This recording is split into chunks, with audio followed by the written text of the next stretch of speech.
Hello everyone, welcome back to education Bhaiya. आज के video में हम लोग पढ़ने वाले हैं माय मदर एट 66 पोएम को, जो कि बहुत ही ज्यादा इमोशनल पोएम है। वैसे इस पोएम को लिखा है कमला दास जी ने और ये मालाबार केरला से बिलोंग करती है और इन्होंने अपने टाइम में बहुत सारी नॉवेल्स और स्टोरीज लिख रखी है। अगर इनके कुछ फेमस वर्क्स के बारे में बात करें ना, तो इन्होंने 5 पोएट्री की किताबें लिखी है और the novel alphabet of loves, जो कि इन्होंने 1977 में पब्लिश करा था, वो भी इन्होंने ही लिखा है। और इन्होंने एक और बुक लिखा है पद्मावती द हार्लेट, जो इन्होंने 1992 में पब्लिश करा था। वैसे तुम्हें पता है कमला दास जी बहुत ही सेंसिटिव टॉपिक पे पोएम लिखती है, जैसे कि कॉम्प्लेक्स ह्यूमन रिलेशनशिप के ऊपर। और आज का जो हमारा पोएम है माय मदर एट 66, वो भी इसी का एक एग्जांपल है। तो फिर इस चैप्टर को स्टार्ट करने से पहले मेरा एक क्वेश्चन है तुम लोगों से। तुमने कभी सोचा है कि तुम्हारे पेरेंट्स को, मतलब तुम्हारे मम्मी पापा को, तुमसे क्या चाहिए होगा? जल्दी से मुझे नीचे कमेंट करके बताओ। और जो लोग भी इस चैनल में न्यू है तो चैनल को सब्सक्राइब कर देना, वीडियो को लाइक कर देना और मुझे इंस्टाग्राम में फॉलो कर सकते हो अगर तुम चाहो। और हाँ, एक बात तो मैं तुम्हें बताना भूल ही गया, हमारा खुद का एजुकेशनल भैया ऐप प्ले स्टोर में अवेलेबल हो चुका है और उसके अंदर हम लोग एक कोर्स लॉन्च कर रहे हैं जिसमें हम फोकस करेंगे कि तुम लोग कैसे इंग्लिश में 100 ला सकते हो। मैं ज्योतिराज भैया और आयुष भैया मिलके तुम्हें पूरा इंग्लिश सिलेबस कंप्लीट करवाने वाले हैं। Whether it is literature, reading section और राइटिंग सेक्शन, हम सभी कुछ अच्छे से कवर करेंगे, वो भी इन डिटेल।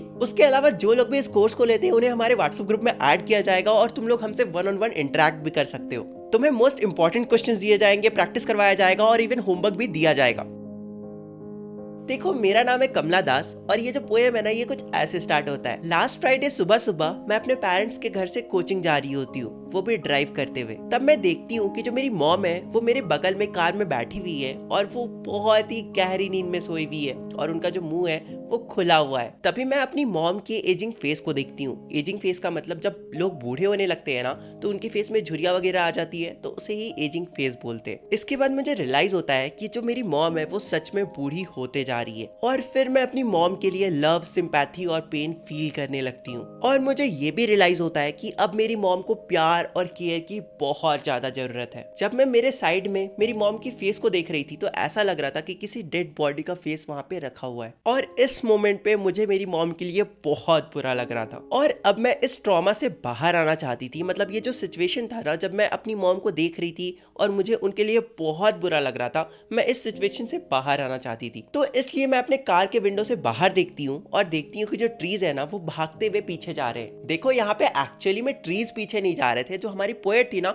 वो मूविंग व्हीकल पे बैठी हुई थी। मतलब वो जो पोएट थी वो मूविंग कार के ऊपर बैठी हुई थी। तो इसलिए जब कार आगे जा रहा था ना और पोएट बाहर देख रही थी ट्रीज को, तो ऐसा लग रहा था कि वो जो ट्रीज है वो भागते हुए पीछे जा रहे। लेकिन एक्चुअली में क्या हो रहा था, वो जो कार था वो आगे जा रहा था। बहुत ही बेसिक सा चीज है यार, फिजिक्स में भी पढ़े होगे और खुद भी कभी नोटिस करा ही होगा। और फिर इसके बाद मैं यंग बच्चों को देखती हूँ जो कि खेल रहे होते हैं, हंस रहे होते हैं और खिलखिला रहे होते हैं। अब देखो, यहाँ पे नोट करना, ये जो यंग ट्रीज है जो दौड़ते हुए फील हो रहे हैं और ये जो बच्चे हैं जो खेल रहे हैं और बहुत ही ज्यादा खुश है, ये पोएट की मॉम से अपोजिट है। क्योंकि जो पोएट की मॉम है वो ना ही ट्रीज के जैसा यंग है और फुर्तीली है और ना ही पोएट की मॉम के अंदर बच्चों की तरह एनर्जी भरी हुई है और उनके अंदर वैसी खुशी है। इसके अपोजिट जो पोएट की मॉम है वो बहुत ही ज्यादा मरियल जैसी हो गई है और उनके पूरे फेस के ऊपर झुर्रियां आ चुकी है। ये चीज तुम्हारे एग्जाम के पर्सपेक्टिव से जानना तुम्हारे लिए इंपॉर्टेंट था। और फिर हम एयरपोर्ट पहुंचते हैं और उसके बाद मैं सिक्योरिटी चेक से पास होती हूँ और उसके बाद अपनी मॉम की तरफ मुड़कर देखती हूँ, जो कि कुछ ही यार्ड्स पे, मतलब कुछ ही दूरी पे खड़ी थी। और फिर से मैं अपनी मॉम की फेस की तरफ देखती हूँ, जो कि बहुत ही ज्यादा डल,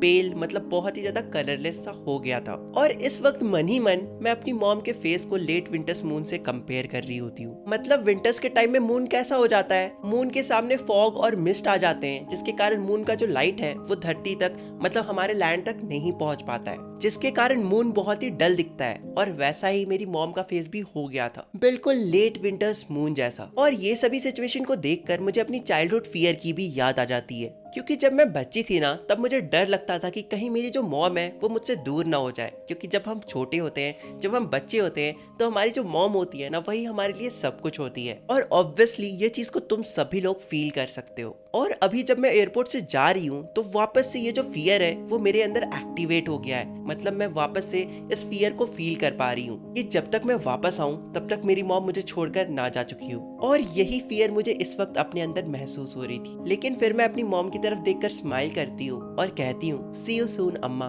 for those who don't know, अम्मा मम्मी को ही कहते हैं, ठीक है। एंड उसके बाद I did was smile and smile and smile. मतलब वहां से स्माइल करते हुए निकल जाती हूँ। एंड इसी तरह से जो तुम्हारा पोएम है वो भी खत्म हो जाता है। उंगली पकड़ के फिर से सिखा दे, गोदी उठा लेना माँ, आंचल से मेरा मुंह पोंछ दे।